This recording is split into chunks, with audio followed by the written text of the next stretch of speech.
Assalamualaikum warahmatullahi wabarakatuh. Alhamdulillah. Alhamdulillahilladzi hadana li hadza wa ma kunna linahtadiya laula an hadanallah. Subhanaka la ilma lana illa ma 'allamtana innaka antal alimul hakim. Rabbi shrah li sadri wa yassir li amri wahlul 'uqdatam min lisani yafqahu qawli. Allahumma salli wa sallim ala sayyidina Muhammadin miftahi bab rahmatillah adada ma fi ilmillah salatan wa salaman daimaini bidawami mulkillah wa ala alihi wa sahbihi ajma'in amma ba'du. Alhamdulillah, pagi hari ini kita kembali diperjumpakan oleh Allah Subhanahu wa ta'ala dalam kajian rutin kita yang insya Allah senantiasa diberkahi oleh Allah Subhanahu wa ta'ala, senantiasa dirahmati oleh Allah Subhanahu wa ta'ala, dan tidak keluar dari majelis ini terkecuali kita harapkan dosa-dosa kita diampuni oleh Allah Subhanahu wa ta'ala dan amal perbuatan kita mendatangkan keridhaan Allah Subhanahu wa ta'ala. Amin ya rabbal alamin.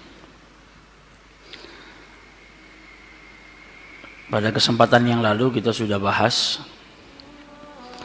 tentang keutamaan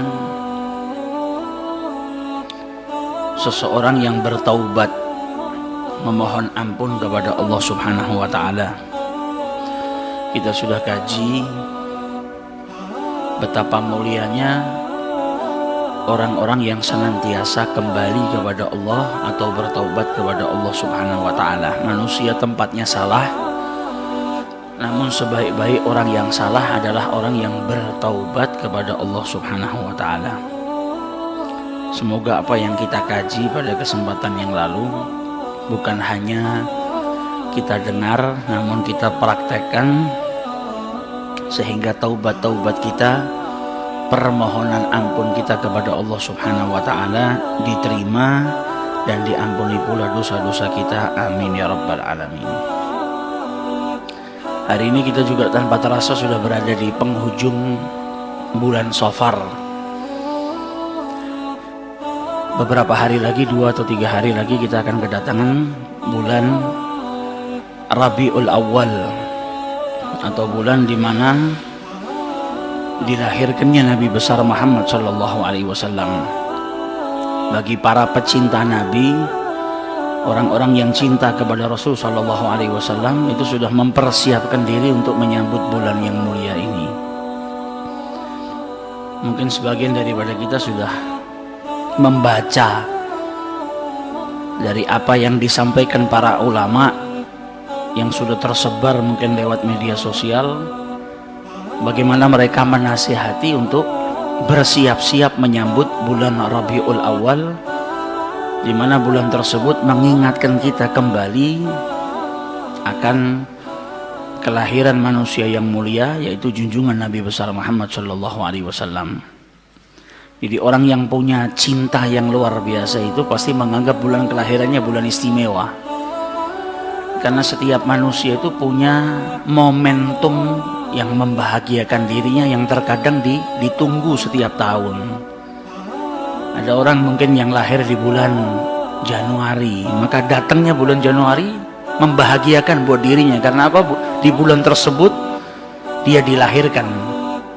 Ketika datang bulannya sudah merasa bahagia. Ada orang yang bahagia dengan bulan, misalnya bulan Februari. Kenapa? Karena dia menikah di bulan tersebut. Maka ketika datang bulan Februari dia merasa bahagia karena di bulan itu dia menikah. Setiap datang bulan Februari dia bahagia karena bersyukur. Sampai detik ini atau sampai detik itu dia masih diberi kelanggengan oleh Allah Subhanahu wa ta'ala dalam pernikahannya. Dan bagi umatnya Rasul sallallahu alaihi wasallam, bulan yang mulia banyak. Ramadan sayyidus syuhur. Bulan Ramadan itu pemimpinnya bulan, nggak ada yang bisa ngalahkan kemuliaannya bulan Ramadan. Ada juga Ashhurul Hurum, 4 bulan yang dimuliakan oleh Allah Subhanahu wa ta'ala. Namun ada juga bulan yang sangat membahagiakan bagi umatnya Rasul sallallahu alaihi wasallam, yaitu hari di mana beliau lahir atau diutus oleh Allah Subhanahu wa taala ke muka bumi ini, yaitu bulan Rabiul Awal. Buat umatnya Nabi Muhammad tentu Rabiul Awal itu hari yang istimewa, karena kalau beliau nggak diutus nggak ada Ramadan, kalau beliau nggak diutus nggak ada Ashhurul Hurum. Nabi Muhammad sendiri punya bulan yang atau punya hari yang sangat istimewa. Kapan? Ketika beliau di-mi'rajkan oleh Allah Subhanahu wa taala. Maka itu hari yang paling membahagiakan untuk beliau. Dan untuk umatnya Nabi Muhammad SAW, hari yang paling membuat mereka sedih adalah hari ketika wafatnya Nabi besar Muhammad SAW. Maka ketika belum datang bulan Rabiul Awal, kita selalu dengar dari para ulama, dari orang-orang yang saleh, orang-orang yang cinta kepada Rasul SAW, mengingatkan kepada kita untuk bersiap-siap menyambut bulan mulia tersebut, bulan di mana di bulan tersebut Nabi besar Muhammad SAW dilahirkan di muka bumi ini. Sebagian besar dari kita pasti sudah tahu bagaimana mukjizah yang Allah berikan kepada Rasulullah. Bahkan di kelahirannya pun ada sesuatu yang istimewa. Berhala-berhala semuanya pecah. Kemudian api yang disembah 1000 tahun lamanya tidak pernah padam, terpadamkan dengan sendirinya. Dan segala macam mukjizah yang Allah berikan kepada Rasul Shallallahu Alaihi Wasallam. Maka bagi kita di bulan Rabiul Awal ini jangan sampai kita lewatkan sia-sia, tapi jadikan bulan ini bulan yang mendorong kita untuk lebih mencintai Rasulullah Shallallahu Alaihi Wasallam. Pada pembahasan yang lalu kita sudah bahas bedanya orang yang hanya beriman kepada Allah saja, bedanya orang-orang yang hanya beriman dengan orang-orang yang beriman dan di hatinya dipenuhi dengan mahabbah, cinta kepada Allah dan cinta kepada Rasulullah SAW. Dan jangan pernah bicara tentang cinta kepada Allah kalau Anda nggak bisa mencintai Nabi Muhammad. Mustahil seseorang itu ngaku dirinya cinta kepada Allah, cintanya diterima oleh Allah atau cintanya diakui oleh Allah Subhanahu wa taala kalau dia tidak cinta kepada Rasulullah SAW. Bahkan cinta kepada Nabi menjadi tolak ukur kesempurnaan iman. Sebagaimana yang disabdakan oleh Rasulullah, la yu'minu ahadukum, yang artinya la kamala fil iman, tidak sempurna keimanan kalian sebelum kalian bisa mencintai aku, kata Rasulullah, melebihi daripada harta, anak, kedua orang tua, seluruh manusia yang ada di muka bumi ini. Bahkan melebihi daripada jiwa yang ada pada diri atau nyawamu sendiri. Kalau belum bisa mencintai Nabi seperti itu, belum masuk dalam kesempurnaan iman atau belum sempurna imannya. Bahkan yang mengaku cinta kepada Allah tidak akan dipercaya oleh Allah Subhanahu wa taala akuannya, atau tidak dianggap sama Allah Subhanahu wa taala pengakuannya sebelum dia mengikuti Rasulullah sallallahu alaihi wasallam. Qul in kuntum tuhibbunallaha fattabi'uni. Kalau sudah ngikutin Rasul sallallahu alaihi wasallam, maka dipercaya kalau dia cinta kepada Allah dan dia mendapatkan imbalan dari Allah Subhanahu wa taala, yuhibbukumullah, kalian pun akan dicintai oleh Allah Subhanahu wa taala, wa yaghfir lakum dzunubakum, dan dosa-dosa kalian pun diampuni oleh Allah Subhanahu wa taala. Maka salah satu cara untuk nambah kecintaan kita kepada Rasulullah adalah dengan memperbanyak sholawat kepadanya, kemudian membaca sejarah hidupnya supaya lebih kenal. Karena cinta itu dimulai dari perkenalan. Semakin kita kenal, semakin kita tahu tentang Rasulullah, semakin sering kita mempelajari kehidupan Rasulullah, sejarahnya Rasulullah, maka semakin bertambah kecintaan kita kepada junjungan Nabi besar Muhammad Sallallahu Alaihi Wasallam. Dan sholawat manfaatnya sudah banyak. Hampir setiap bab yang kita baca dalam kitab ini, Al-Imam Al-Ghazali selalu membuka dengan keutamaan bersolawat kepada Rasulullah Sallallahu Alaihi Wasallam. Orang yang bersolawat dapat rahmat dari Allah. Orang yang bersolawat kelak tempatnya paling dekat dengan Rasulullah nanti di hari kiamat. Orang yang banyak bersolawat akan mendapatkan syafaat daripada Rasulullah Sallallahu Alaihi Wasallam. Orang yang memperbanyak solawat, hajat-hajatnya dikabulkan. Kalau kesusahan, diberikan jalan keluar sama Allah. Berkatnya solawat. Berkatnya solawat itu macam-macam. Yuqdhal hawaij, dia punya hajat yang banyak. Kalau dia perbanyak solawat kepada Rasulullah, hajat-hajatnya dikabulkan oleh Allah Subhanahu Wa Taala. Sehingga dalam hadisnya banyak Nabi mengucap aktsiru, perbanyaklah sholawat. Yang paling dekat dengan kau kelak di hari kiamat adalah yang paling banyak bersolawat saat di dunia. Para ulama menjelaskan al-iktsar, memperbanyak sholawat itu paling sedikit dari kategori perbanyaklah sholawat. Minimal kau baca 300 kali sholawat dalam sehari semalam, jangan kurang, supaya bisa masuk dalam kategori orang yang memperbanyak sholawat kepada Rasulullah Shallallahu Alaihi Wasallam. Apalagi di zaman-zaman seperti ini kita sudah harus lebih banyak bersolawat, dan solawat itu zikir. Al-Imam Abdullah bin Abil Haddad mengatakan Allah itu tahu manusia itu gampang bosenan, makanya Allah Subhanahu Wa Taala memberikan ketaatan itu macam-macam bentuknya. Zikir pun macam-macam, ada astaghfirullah, ada kalimat tauhid la ilaha illallah, ada tasbih, ada tahmid, ada solawat. Karena manusia itu punya tabiah bosen, malal. Kalau zikir itu cuma satu, ditakutkan dia nanti sumpek, bosen. Kalau bosen akhirnya dia nggak memperbanyak. Tapi ketika ada banyak macam ketaatan, engkau bisa taat dengan sholat, engkau bisa taat dengan berzikir, engkau bisa taat dengan Allah Subhanahu Wa Taala dengan bersedekah. Macam-macam taat, macam-macam zikir ini menjadikan supaya kita tidak putus untuk ingat kepada Allah Subhanahu Wa Taala. Jangan sampai bosan. Pada dasarnya manusia itu cepat bosan, tapi bukan berarti terus saya bosan dengan istighfar, saya tak ganti ini. Jangan gantinya kita karena bosan, tapi diselang-seling supaya kebosanan tadi tidak timbul. Nah, salah satu yang harus kita perbanyak nanti di bulan Rabiul Awal, bahkan di hari-hari lainnya kalau bisa, yaitu sholawat kepada Rasulullah Sallallahu Alaihi Wasallam. Khususnya di zaman fitnah seperti ini, kita butuh banyak sholawat supaya dapat rahmat dari Allah Subhanahu Wa Taala, supaya kita diberi keselamatan oleh Allah Subhanahu Wa Taala, dan manfaatnya sholawat banyak sekali.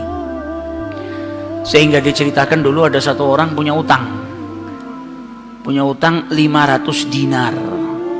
Dia punya utang banyak sama orang, kemudian datang waktunya semua pada nagih, maka dia kebingungan, nggak punya uang. Akhirnya dia pergi ke salah seorang saudagar, dia pinjam uang 500 dinar. Diberikan sama saudagar tadi. Sebelum diberikan ditanya, kapan mau kau kembalikan uang ini? Maka dia berkata, insya Allah di tanggal sekian saya kembalikan. Uang itu diambil, dia bayarkan hutangnya satu persatu. Selesai dibayarkan tidak tersisa uangnya, nggak ada sisa modal untuk dia putarkan supaya bisa bayar utangnya yang 500 dinar ini. Karena apa? Memang dia pinjam sesuai dengan kadar hutangnya. Sampai ketika datang waktu jatuh tempo, yang punya uang datang ke rumahnya nagih, mana uang 500 dinar yang kau pinjam? Kau janji hari ini akan melunasinya. Maka dia bilang, demi Allah sepeser pun saya nggak punya. Saya belum mendapatkan apa-apa untuk saya bayarkan kepada dirimu.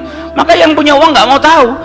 Engkau janji tanggal sekian mau kau bayar, sekarang sudah jatuh temponya, maka bayar hutangmu sesuai dengan ucapanmu. Dia bilang, saya nggak punya. Kalau begitu ayo pergi ke Qadhi, pergi ke hakim. Nggak benar ini perbuatanmu. Maka yang utang tadi dibawa sama yang punya uang ke hakim. Diceritakan perkaranya, ditanya sama hakim, kenapa tidak kau bayar hutangmu? Bukankah engkau berjanji hari ini akan melunasinya? Dia bilang, iya saya berjanji, tapi saya nggak punya uang. Saya bukan pengkhianat, bukan orang yang mau berdusta. Kalau berdusta saya akan bilang saya nggak punya uang. Nggak ada perjanjian di sini, nggak ada bukti. Tapi saya ngaku kalau saya punya hutang dan hari ini saya nggak punya uang untuk saya bayarkan. Maka Qadhi berkata, apa? Kalau begitu kau melanggar janjimu, maka engkau harus dihukum, engkau harus dipenjara. Maka yang utang tadi bilang apa? Kalau begitu ya sudah, kalau memang hukumannya saya harus dipenjara karena saya nggak bayar utang, ya sudah saya terima. Tapi tolong berikan saya waktu 1 hari. Saya mau kembali ke rumah saya mau izin dengan istri dan anak-anak saya. Besok saya akan kembali ke sini lagi dan masukkan saya ke dalam penjara. Maka sang hakim berkata apa? Bagaimana mungkin saya bisa percaya dengan dirimu? Siapa yang menjamin dirimu? Kalau ada yang menjamin kau bakal kembali ke sini, maka saya lepaskan. Dia bilang, ya Qadhi, kalau saya niat lari sudah dari kemarin-kemarin saya lari. Kalau saya niat lari saya nggak datang ke sini, maka percayalah saya akan kembali di esok hari. Maka kata Qadhi, jaminannya apa? Akhirnya lelaki tadi bilang apa? Jaminannya yang menjamin saya adalah Rasulullah Shallallahu Alaihi Wasallam. Maka sang hakim bingung. Maksudmu yang menjamin Rasulullah ini bagaimana? Dibilang, ya hakim, kalau saya besok nggak kembali ke tempat ini, saya bersedia ditolak menjadi umatnya Nabi besar Muhammad SAW. Ini tidak main-main sumpahnya. Dan ini bukan sembarang orang, memang orang yang soleh. Dia bilang, berikan saya waktu sebentar, saya kembali kepada keluarga saya pamit dengan istri saya, besok saya kembali. Saya bersumpah dan saya siap dikeluarkan dari umatnya Rasulullah, nggak dianggap sama Rasulullah kalau sampai saya berdusta. Maka si hakim tadi mendengar sumpahnya seperti ini, akhirnya dia percaya, kalau begitu kembalilah. Maka dia kembali ke rumah, dia ceritakan kepada istrinya, dia minta izin sama istrinya, suamimu ini mungkin besok di penjara karena nggak bisa bayar utang. Kata istrinya, kalau kau dihukum penjara, terus apa yang bisa membuatmu keluar sekarang ini? Kok tidak langsung di penjara, kok bisa kembali ke rumah? Kata suaminya, karena saya mendapatkan jaminan. Dari siapa? Dari Rasulullah. Dia ceritakan, saya bersumpah kalau saya nggak kembali di esok hari, saya rela tidak dianggap sebagai umatnya Rasulullah SAW. Maka istrinya berkata, selagi engkau ini mendapat jaminan dari Rasulullah, atau kau menjaminkan Rasulullah SAW, maka ayo kita perbanyak sholawat, semoga Nabi besar Muhammad SAW benar-benar menjamin dirimu. Sholawat itu manfaatnya besar. Sholawat ini berkahnya luar biasa. Maka si suami sama si istri kemudian diperbanyak sholawat, membaca sholawat yang sangat banyak sampai mereka akhirnya tertidur. Yang laki yang punya utang tadi ketika tidur mimpi berjumpa dengan Rasulullah SAW, dan Nabi dalam hadisnya telah bersabda, man ra'ani fakat ra'ani haqqa. Siapa yang mimpi berjumpa dengan diriku, maka sesungguhnya itu aku. Karena syaitan gak bisa menyerupai Nabi besar Muhammad SAW.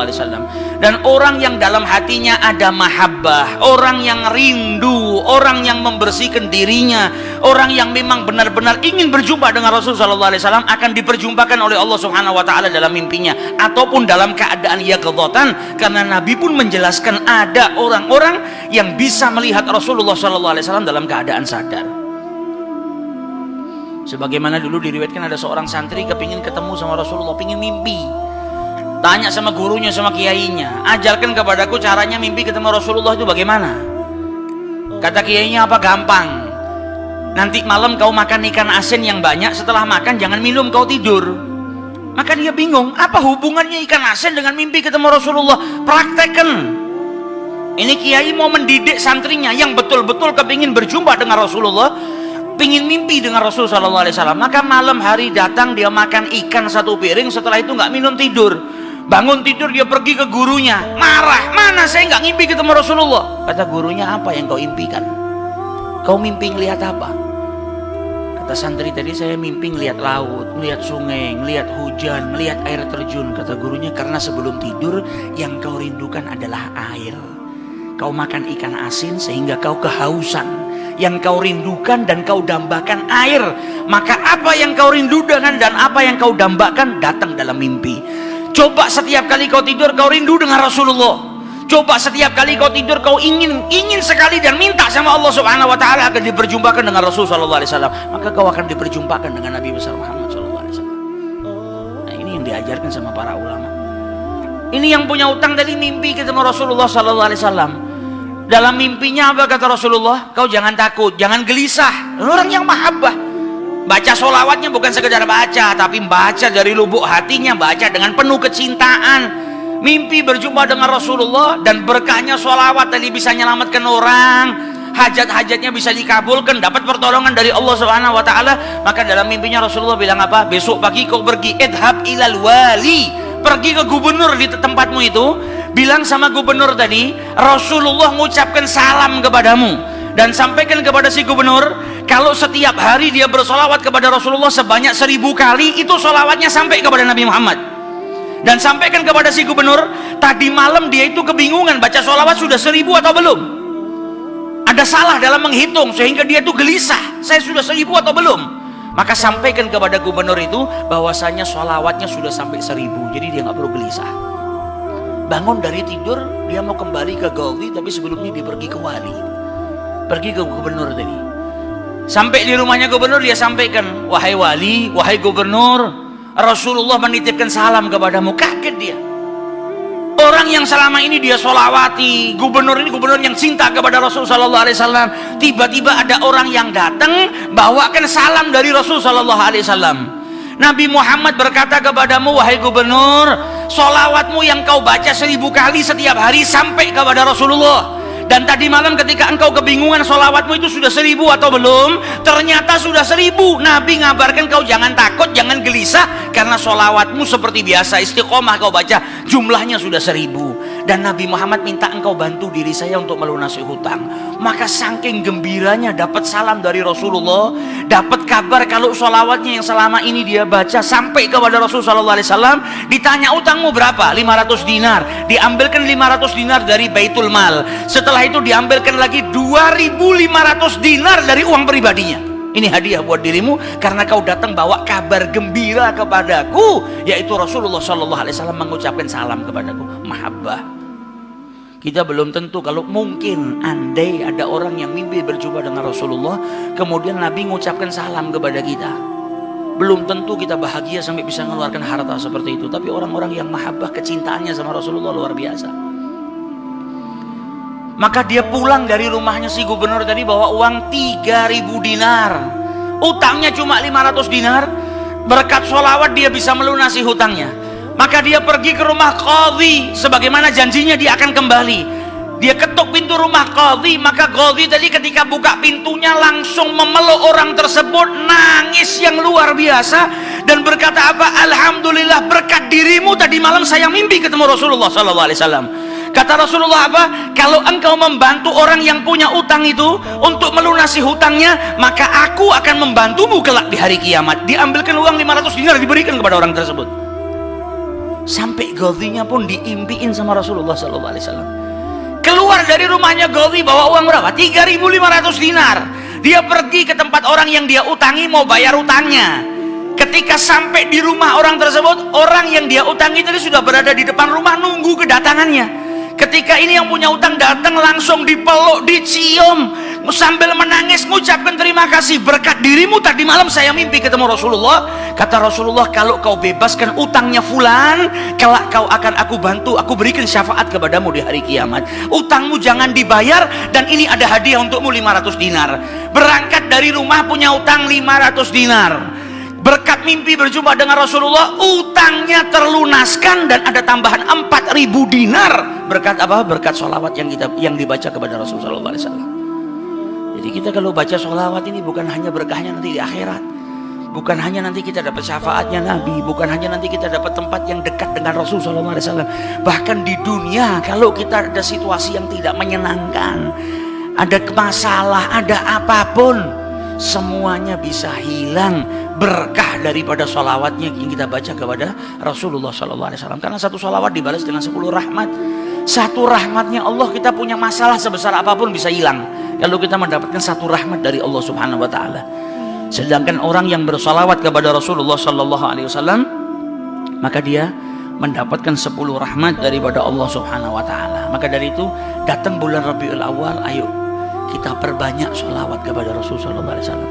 Kita niatkan supaya berkahnya itu bukan hanya buat diri kita, tapi buat seluruh umat Islam, khususnya saudara-saudara kita yang saat ini di negara kita dipecah belah. Setiap hari kita dengar isu, dengar sesuatu yang semakin menjadikan umat Islam itu terpecah belah.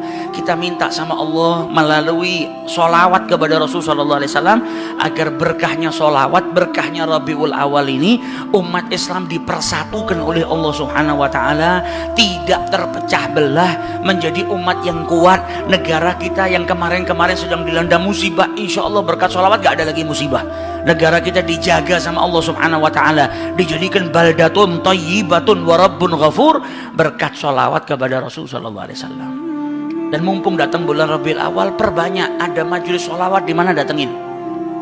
Karena bisa jadi kalau kita gak datang ke majelis sholawat, kita malas di rumah gak baca sholawat. Kalau ada majelis sholawat, datang.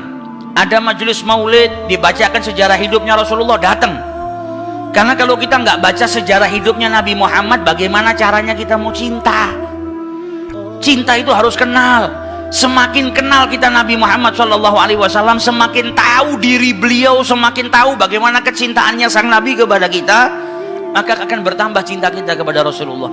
Dulu di zamannya Nabi, saat Nabi masih di Mekah, orang-orang Ansor, orang-orang Madinah itu, kalau sudah ada satu orang Ansor yang pergi ke Mekah untuk berjumpa dengan Rasulullah, kembali dari Mekah rumahnya tiap hari penuh dengan tamu. Orang Ansor itu tiap hari datang ke rumahnya untuk mendengar tentang Rasulullah SAW.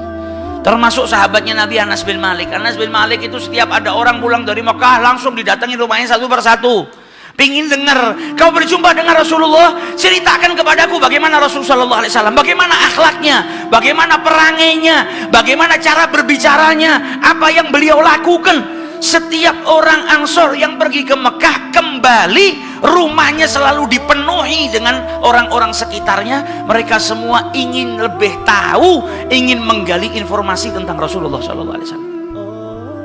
Nah, kita kan gak hidup di zamannya Nabi, tapi kita masih bisa seperti orang Ansor. Kalau mau cari tahu tentang Nabi Muhammad, ya ke majelis sirah, majelis yang di situ dibacakan sejarahnya Rasul SAW. Kalau kita datang berarti kita seperti orang-orang Ansor yang mendatangi rumahnya orang-orang Ansor yang baru datang dari Mekah, yang bawa kabar tentang Nabi Muhammad SAW. Kita kurang kenal sama Nabi Muhammad. Kalau kita kenal, kita sudah cintanya luar biasa. Karena kurang kenal, kita kurang cinta. Maka datangi majelis-majelis sholawat, datengin majelis maulid di bulan Rabiul Awal, supaya tambah pemahaman kita tentang Rasul Shallallahu Alaihi Wasallam, supaya bisa ta'zim, bisa betul-betul memuliakan Nabi Muhammad, supaya bisa tahu bagaimana cintanya Rasulullah Shallallahu Alaihi Wasallam kepada kita. Nabi yang cintanya luar biasa. Nabi pernah suatu ketika mau tidur mendoakan istrinya Aisyah, Allahumma ghfir li Aisyah zahiriha wa batiniha, ya Allah ampunilah Aisyah zahirnya dan batinnya. Doa yang sangat panjang dibaca. Ketika Nabi ngelihat Aisyah itu bahagia dengan doanya Rasulullah, maka ditanya oleh Rasulullah, asurirti, apakah engkau merasa bahagia wahai Aisyah? Dijawab oleh Aisyah, siapa yang gak bahagia ya Rasulullah, engkau mendoakan saya dengan doa yang sangat panjang. Kata Rasulullah, demi Allah setiap malam saya mendoakan umatku seperti ini. Kita ini yang belum lahir dulu 1400 tahun yang lalu sudah didoakan sama Nabi Muhammad. Nabi itu bangun malam mendoakan kita. Nabi gak rela umatnya itu terjerumus ke dalam api neraka. Nabi cintanya kepada umatnya luar biasa. Saking cintanya Rasulullah kepada umatnya, sampai Allah itu menawarkan perkara umatnya itu diberikan kepada Rasulullah. Ya Muhammad, saya lihat cintamu kepada umatmu luar biasa. Kalau begitu perkara umatmu kau urus sendiri. Saya berikan kekuasaan kepadamu. Kau mau masukkan mereka semuanya ke surga, kau mau berikan apapun kepada mereka. Karena cintanya Nabi kepada umatnya, sampai Allah itu mengizinkan Nabi Muhammad, memberikan kepada Nabi Muhammad untuk mengatur perkara-perkara umatnya. Maka ditolak sama Rasulullah SAW. Nabi nggak mau. Nabi nggak mau bukan berarti Nabi nggak cinta sama kita, tapi karena cintanya kepada kita. Kata Rasulullah apa? Saya ini manusia. Manusia itu nggak punya sifat yang kekal, tapi engkau wahai Allah, engkau ini kekal. Kalau engkau sekali cinta kepada umatku, maka selamanya engkau akan cinta. Dan engkau lebih cinta kepada makhlukmu daripada saya. Cintanya Rasulullah sama cintanya Allah, kalau mau dibandingkan ya sudah jelas cintanya Allah Subhanahu Wa Taala. Maka Nabi Muhammad tetap minta itu semua dilakukan sama Allah Subhanahu Wa Taala, supaya apa? Umatnya benar-benar mendapatkan rahmat daripada Allah Subhanahu Wa Taala.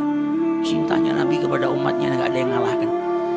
Mau kita kumpulkan cintanya ibu yang ada di muka bumi ini, semua kita kumpulkan, nggak ada 1% daripada cintanya Rasulullah kepada umatnya. Tiap malam mendoakan umatnya. Wa ma arsalnaka illa rahmatan lil alamin. Dan kami tidak utus, kata Allah Subhanahu Wa Taala, yaitu Rasulullah, ke muka bumi ini kecuali rahmatan lil alamin. Nah, kalau kita tahu sejarahnya Nabi, betapa cintanya Nabi kepada umatnya, kan akan bertambah kecintaan kita. Sejelek-jeleknya manusia itu pasti mikir, kalau cintanya kepada kita, cintanya kepada kami aja seperti itu, maka nggak pantas saya nggak mencintai Rasulullah SAW. Kalau kita nggak paham, kita nggak tahu, nggak bertambah cinta kita. Tapi semakin besar pengetahuan kita tentang Rasulullah SAW, maka semakin cinta kita kepada Rasulullah SAW. Cintanya Nabi kepada umatnya, kepada kaumnya, kepada seluruh manusia luar biasa. Beliau dilemparin batu itu sampai wajahnya berdarah, jidatnya sobek, wajahnya berdarah. kakinya dilemparin batu sampai berdarah, dan ketika mengeluarkan darah yang keluar dari kepalanya, dari jidatnya itu ditadahi dengan tangannya. Beliau nggak mau darahnya itu menetes ke bumi. Ketika ditanya, ya Rasulullah, kenapa engkau mengadahkan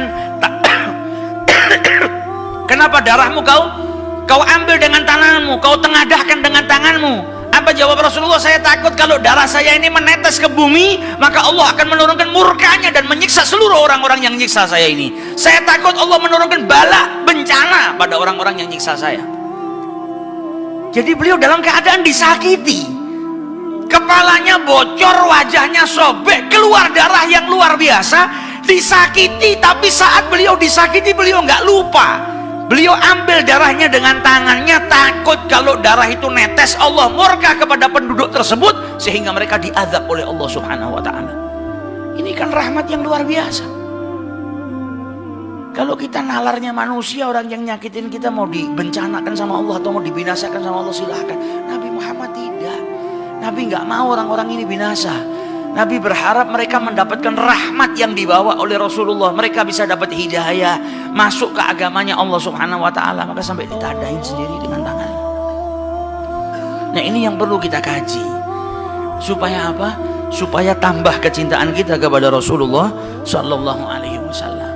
Dan setiap sejarahnya Nabi ada pelajaran penting buat kita dalam kehidupan kita. Kita mau baca sejarah Nabi mulai dari lahirnya, masa pertumbuhannya, masa pendidikannya, masa kerasulannya, masa hijrahnya, masa pemboikotan yang dilakukan oleh orang-orang kafir, masa hijrahnya sampai di Madinah, masa peperangan. Semua, setiap fragmen dari kehidupannya Rasulullah ada pelajaran penting, pelajaran yang berharga yang bisa kita ambil. Dan semuanya akan nambah kita cinta kepada Rasulullah sallallahu alaihi wasallam. Apalagi kita yang orang-orang lemah, kita ini lemah. Kita ini setiap dapat bencana baru sedikit sudah seakan-akan dunia kiamat. Ngeluhnya luar biasa. Padahal Nabi kita Rasul sallallahu alaihi wasallam dari mulai kecil sudah diberi ujian oleh Allah Subhanahu wa taala. Ujian yang berat yang mungkin kita yang hadir di sini nggak pernah mengalami ujian yang pernah dialami sama Rasulullah waktu masih kecil, bukan sudah dewasa. Kalau ujian waktu beliau dewasa jadi seorang Rasul, ujian ketika beliau berdakwah lebih berat. Ujian di masa kecilnya Rasulullah mungkin tak seorang pun kita yang ada di sini ini pernah mengalami ujian berat sebagaimana yang dialami oleh Rasulullah SAW. Kenapa diuji oleh Allah? Dipersiapkan. Allah itu nggak nguji hambanya kecuali menambahkan kekuatan pada hambanya supaya hambanya jadi orang yang lebih berkualitas, jadi orang yang lebih kuat. Dan Nabi pun dididik oleh Allah Subhanahu wa taala dengan sebaik-baik pendidikan. Adabani Rabbi fa ahsana ta'dib. Sebaik-baik pendidikan yang Allah berikan kepada Rasul sallallahu alaihi wasallam. Bayangkan lahir ke muka bumi ini nggak punya ayah. Insya Allah kita yang di sini semua lahir pernah ngalamin punya ayah, pernah cium tangannya ayah, pernah manggil ayah kita dengan sebutan ayah. Kita pernah dengar ayah kita manggil kita anakku, bunayya, waladi, ibni, putraku. Nabi Muhammad gak pernah dengarkan itu. Kata ulama, yatim yang paling dahsyat, penderitaan bagi seorang yatim yang paling dahsyat adalah ketika lahir ayahnya sudah gak ada. Kalau yatim setelah dia lahir dia sudah pernah dapetin ayahnya, pernah manggil ayah, atau pernah dipanggil wahai anakku, atau pernah dicium oleh ayahnya, atau pernah mencium aroma daripada ayahnya, ada kenangan. Nabi Muhammad masih di perut ibunya, ayahnya sudah meninggal. Abdullah bin Abdul Muttalib sedang melakukan perjalanan pergi ke Syam untuk berdagang. Pulang dari Syam mampir ke keluarganya. Ibunya Abdullah bin Abdul Muttalib itu orang Madinah, dari Bani Najjar. Nabi Muhammad ini punya ayah, ayahnya ibunya orang Madinah. Jadi paman-pamannya Abdullah ini ada di Madinah. Ini tertibnya Allah. Makanya Nabi Muhammad kemudian hijrah ke Madinah, kembali ke keluarga, bertempat tinggal di keluarga ayahnya di Madinah. Pulang dari Syam mampir ke Madinah, silaturahmi dengan keluarganya, dengan keluarga ibunya, paman-pamannya dari ibunya. Dan akhirnya beliau meninggal di sana. Sampailah kabar ke Mekah Mukarramah kalau Abdullah sudah meninggal. Nabi Muhammad masih di perut ibunya. Nabi lahir nggak pernah punya ayah, nggak pernah berjumpa dengan ayahnya. gak pernah manggil ayah, gak pernah dipanggil oleh seseorang dengan ya bunayya seperti kita semua dengar kalau ayah kita manggil anakku, putraku. Nabi gak ngalamin masa itu. Lahir kecil sudah dikejar sama orang Yahudi mau dibunuh karena orang Yahudi mendengar tentang kenabian di akhir zaman.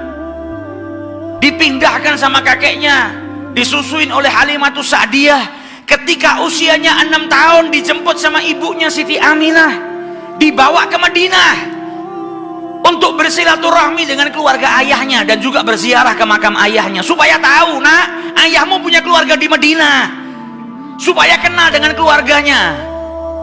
Ini pelajaran penting juga buat kita.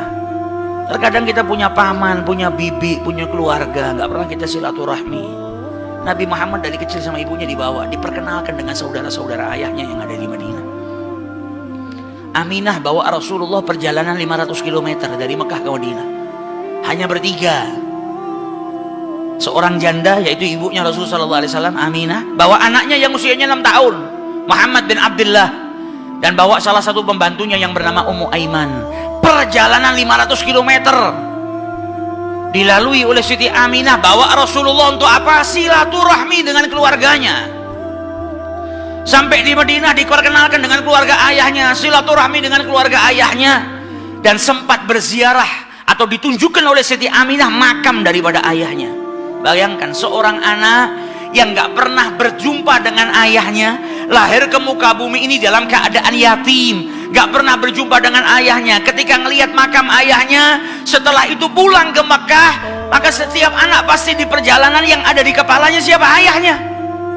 Karena baru pertama kali berjumpa, dan bukan berjumpa dengan ayahnya masih dalam keadaan hidup, tapi ayahnya sudah meninggal dunia. Jalan sama ibunya pulang ke Mekah, perjalanan baru 150 km. Di tengah jalan di sebuah desa yang bernama Abwa, ibunya sakit dan meninggal dunia. Kita di sini ada nggak yang ngalamin ujian seperti itu saat usia 6 tahun? Lahir nggak punya bapak, 6 tahun baru jalan bareng sama ibunya. Tinggal di rumahnya Halimatus Sa'diyah lama, berpisah dengan ibunya lama. Baru perjumpaan dengan ibunya, kemudian keluar kota bareng dengan ibunya dalam perasaan yang bahagia. Kebahagiaan itu bercampur dengan kesedihan ketika melihat makam ayahnya, teringat dengan ayah. Di Mekah dilihat anak-anak seusianya punya ayah semuanya. Maka setiap anak pasti punya kerinduan, ada kesedihan di hatinya Rasulullah. Baru jalan pulang, belum sampai di kota Mekah, di tengah-tengah jalan ibunya meninggal dunia, meninggal di pangkuannya Rasulullah SAW. Umur 6 tahun sudah dapat seperti itu. Kata Ummu Aiman, setiap aku gerakkan sebelum Aminah meninggal dunia, maka tangannya diangkat, dia mau memeluk putranya Muhammad Sallallahu Alaihi Wasallam. Meninggal di pelukannya Rasulullah Sallallahu Alaihi Wasallam. Dan ketika ibunya meninggal, Ummu Aiman ngelihat Rasulullah Sallallahu Alaihi Wasallam sedih yang luar biasa. Beliau menangis karena di hari itu beliau berpisah dengan ibunya. Maka Ummu Aiman mengusap kepalanya Rasulullah sambil berkata, sabar wahai anakku, sabar, sabar. Didinginkan hatinya Rasulullah SAW. Maka Ummu Aiman berkata kepada Rasulullah, ya Muhammad, bantu aku untuk menggalikan kubur untuk ibumu. Anak usia 6 tahun, lahir gak ketemu dengan ayahnya. Saat itu dia berpisah dengan ibunya, dan dia harus menggalikan kubur untuk ibunya sendiri. Maka digali kubur tersebut oleh anak yang usianya masih 6 tahun. Kuburan ibunya sendiri dia gali. Setelah digali, dimasukkan jenazah ibunya tercinta di situ.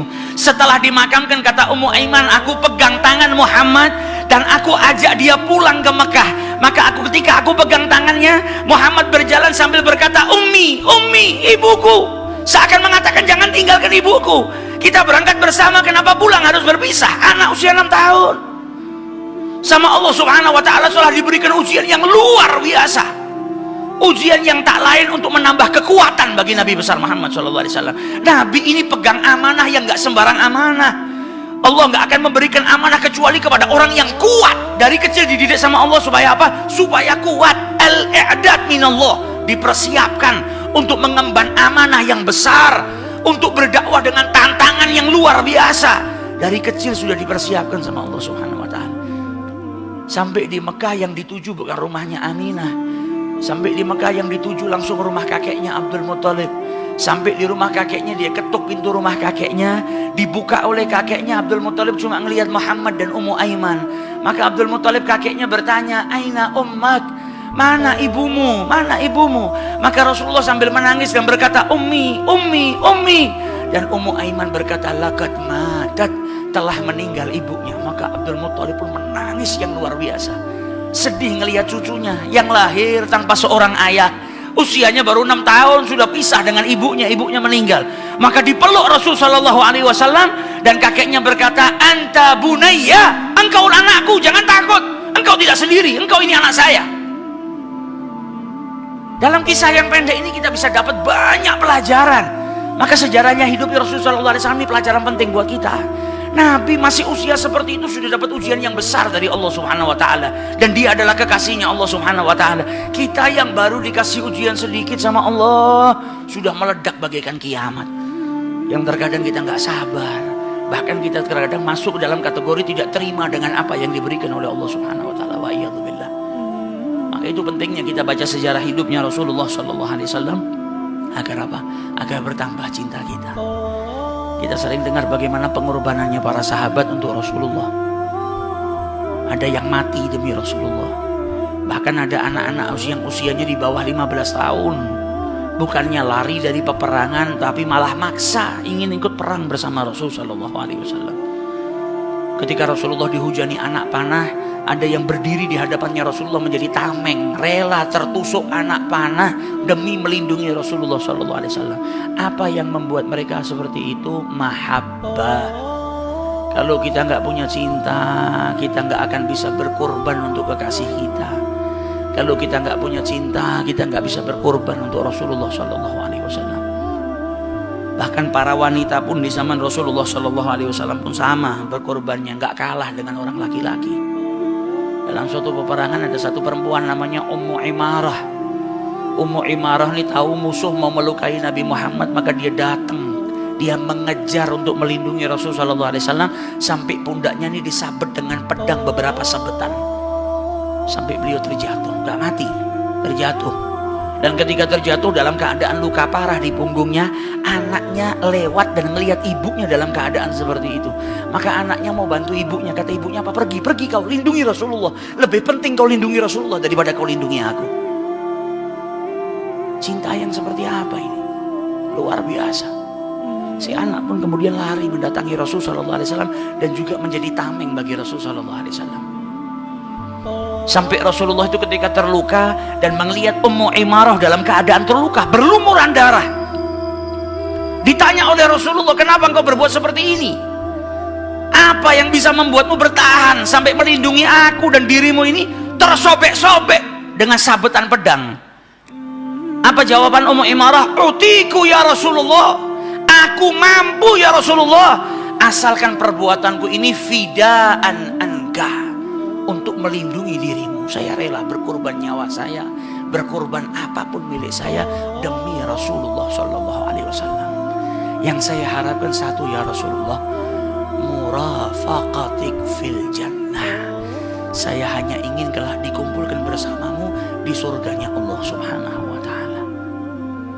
Nah, kita kepingin punya mahabbah seperti ini. Nah, bulan Rabiul Awal ini kita nggak tahu ini Rabiul Awal yang nanti Rabiul Awal di tahun-tahun berikutnya kita masih ada, atau jangan-jangan Rabiul Awal ini Rabiul Awal terakhir buat kita.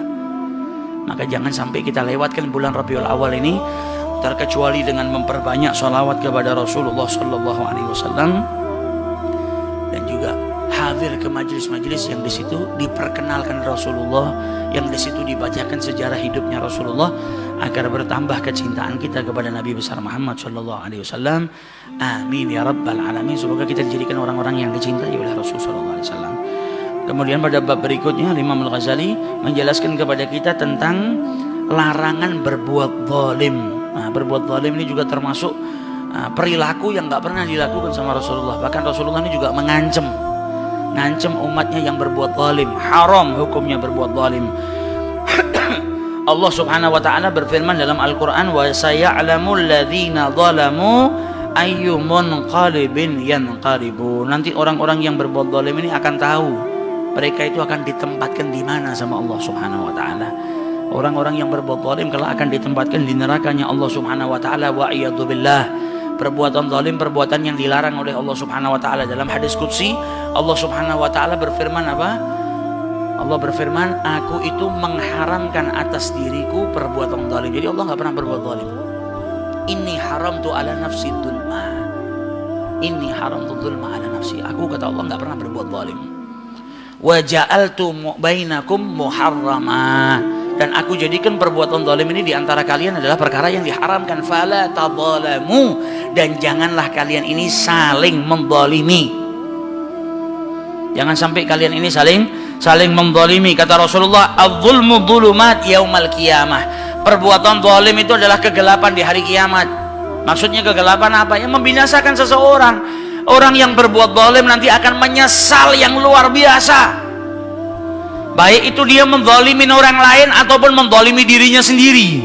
Menzalimi dirinya sendiri seperti apa? Orang yang bermaksiat kepada Allah pada hakikatnya dia sedang menzalimi dirinya sendiri.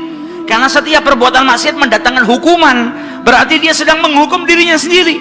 Dia menzalimi dirinya sendiri. Makanya perbuatan zalim itu adalah zulumat, kegelapan di hari kiamat. Rasulullah SAW bersabda, man zalama shibran, siapa yang berbuat zalim ngambil haknya orang lain tanah shibran, walaupun satu hasta, sedikit nggak banyak, tapi dia ambil bukan haknya, dia menzalimi orang lain, maka dikatakan oleh Rasulullah SAW, tawwakahullahu min sab'i ardina yaumal qiyamah. Nanti orang tersebut akan dibebani, diletakkan di atasnya 7 bumi, 7 lapis buminya Allah Subhanahu wa taala akan ditimpakan ke atasnya. Bagi orang-orang yang berbuat zalim. Jadi jangan sampai kita ini terjerumus ke dalam perbuatan zalim. Apa sih perbuatan zalim itu? Para ulama menjelaskan, zalim itu melakukan sesuatu yang bukan haknya dan tanpa seizinnya. Itu perbuatan zalim. Mukul orang, kita kan tidak punya hak mukul orang, kecuali ada haknya, dia seorang hakim dan yang dipukul itu memang berbuat maksiat, harus kena hukuman, lain hal. Tapi kalau bukan perkara-perkara yang dibenarkan, kita nggak bisa mukul, nggak boleh mukul orang. Ngambil hartanya orang kan bukan milik kita, ngambilnya tanpa izin, itu zalim. Perbuatan zalim itu adalah melakukan sesuatu yang bukan miliknya, bukan haknya, tanpa izin dari pemiliknya. Makanya Allah nggak pernah berbuat zalim. Karena apa? Nggak ada satupun di muka bumi ini yang bukan miliknya Allah. Nggak ada satupun di muka bumi ini yang bukan haknya Allah Subhanahu wa taala. Kita mukul orang zalim karena kita nggak punya hak untuk itu. Kita ngambil hartanya orang zalim. Nah, ini perbuatan-perbuatan zalim ini nanti akan dihukum sama Allah Subhanahu wa taala. Dan jangan sampai kita menjadi orang muflis. Kata Rasulullah, atadruna manil muflis? Kalian tahu siapa orang yang bangkrut? Kata sahabat, yang nggak punya dirham, nggak punya dinar, nggak punya barang. Kata Rasulullah, bukan. Orang mukmin yang bangkrut itu adalah yang nanti datang di hari kiamat bawa sholat, bawa puasa. Dia di dunia melakukan ketaatan kepada Allah, sholat dikerjakan, puasa dilakukan, tapi terdapat di buku catatan amalnya apa? Pernah mukul fulan, pernah ngedzalimin fulan, pernah ngambil hartanya, pernah numpahkan darahnya fulan. Nah, ini perbuatan-perbuatan zalim ini yang jadikan dia bangkrut. Kenapa bangkrut? Setiap orang yang dizalimin, pahalanya diambil sama Allah, pahala dirinya diberikan kepada orang-orang yang dia zalimin.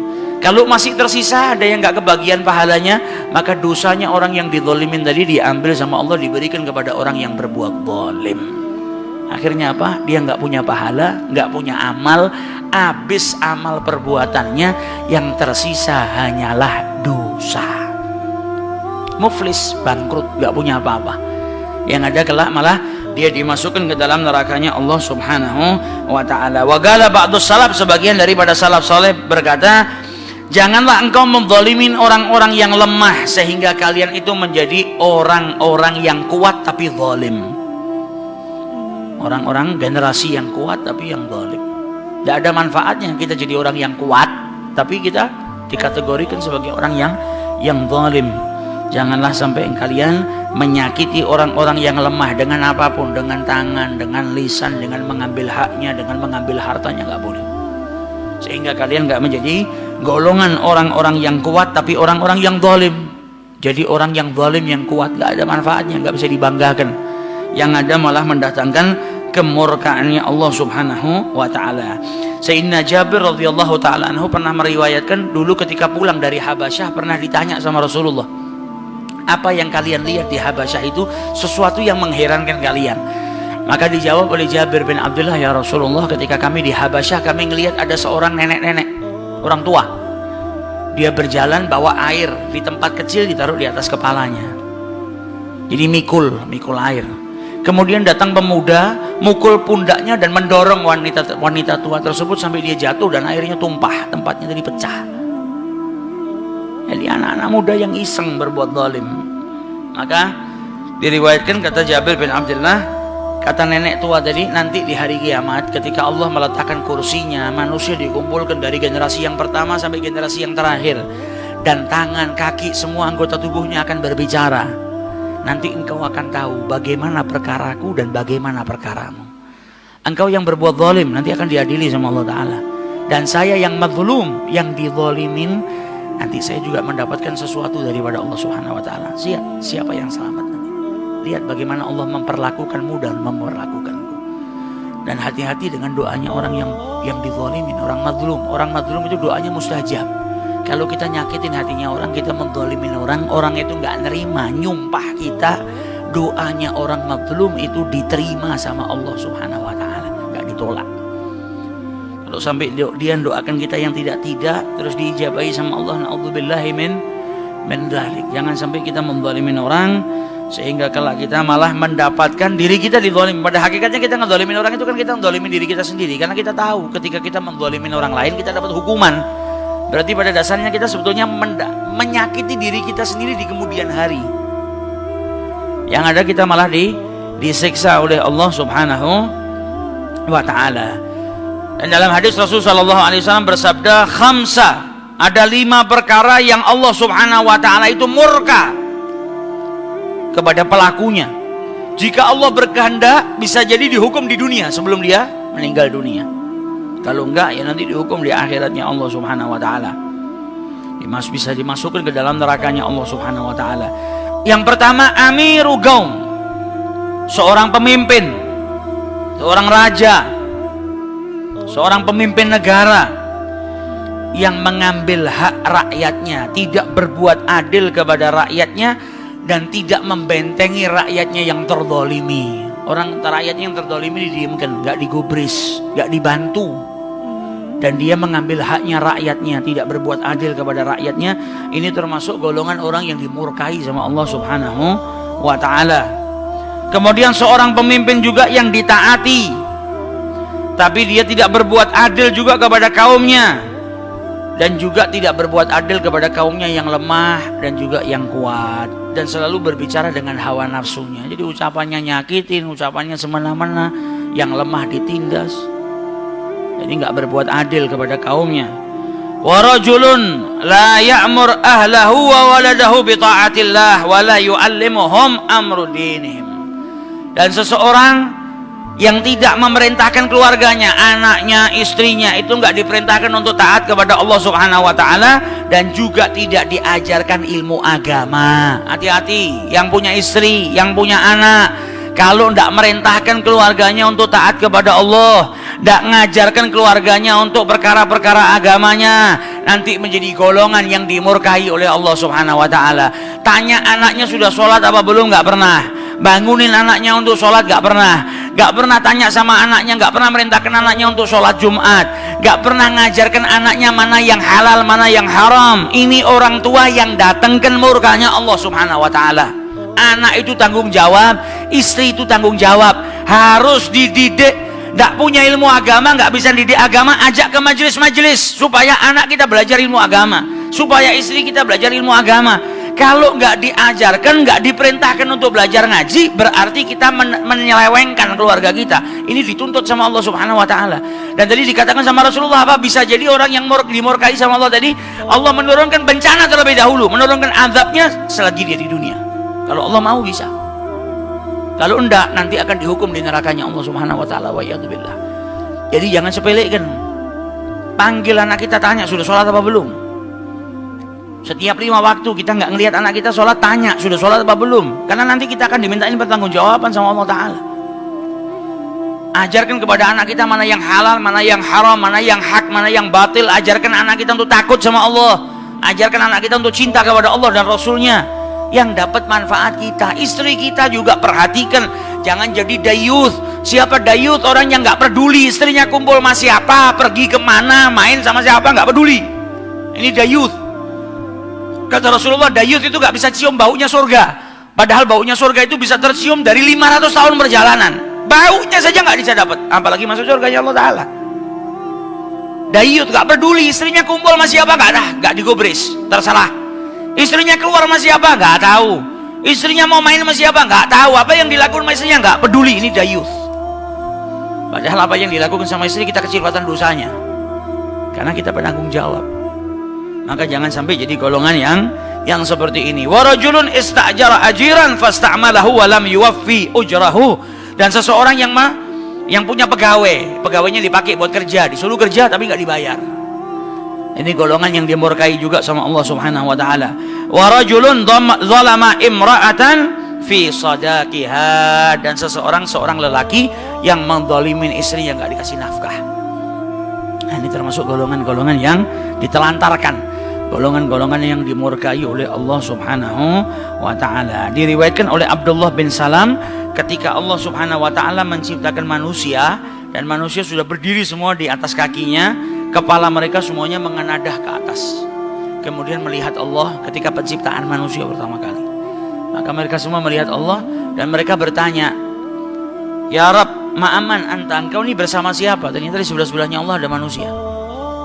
Kata Allah Subhanahu wa ta'ala, bersama orang-orang yang dizalimi sampai hak mereka dikembalikan kepada mereka. Jadi istilahnya jangan kita gambarkan Allah sebelah-sebelahnya ada manusia. Ini gambaran supaya kita paham, Allah itu berada di pihaknya mazlum, orang-orang yang dizalimin, sampai haknya dia dikembalikan. Jadi jangan sampai kita malah di arah berlawanannya, di barisan yang berlawanan dengan Allah Subhanahu wa ta'ala. Karena Allah bersama orang-orang yang dizalimi. Kalau sudah polisi bersama orang yang dizalimin aja kita takut kok, apalagi ini Allah. Allah bersama orang-orang yang terzalimi. Jangan sampai kita menzalimin orang, yang ada malah kita dapat bencana dari Allah Subhanahu wa ta'ala. Ya iyadzubillah. Semoga kita dijauhkan dari sifat zalim, dijauhkan dari sifat-sifat yang dimurkai oleh Allah Subhanahu wa ta'ala, dan semoga usia kita dipanjangkan oleh Allah Subhanahu wa ta'ala. Bulan Rabiul Awal yang akan datang ini menjadi bulan yang akan menambah kecintaan kita kepada Rasul sallallahu alaihi wasallam. Insyaallah kita diberikan kemudahan untuk memperbanyak sholawat, untuk tambah cinta kepada beliau, untuk mengamalkan sunnah-sunnahnya beliau, sehingga kelak kita diwafatkan dalam keadaan husnul khatimah, dibangkitkan di barisan orang yang kita cintai yaitu Rasulullah, dikumpulkan di surganya Allah bersama dengan Nabi besar Muhammad sallallahu alaihi wasallam. Amin ya rabbal alamin.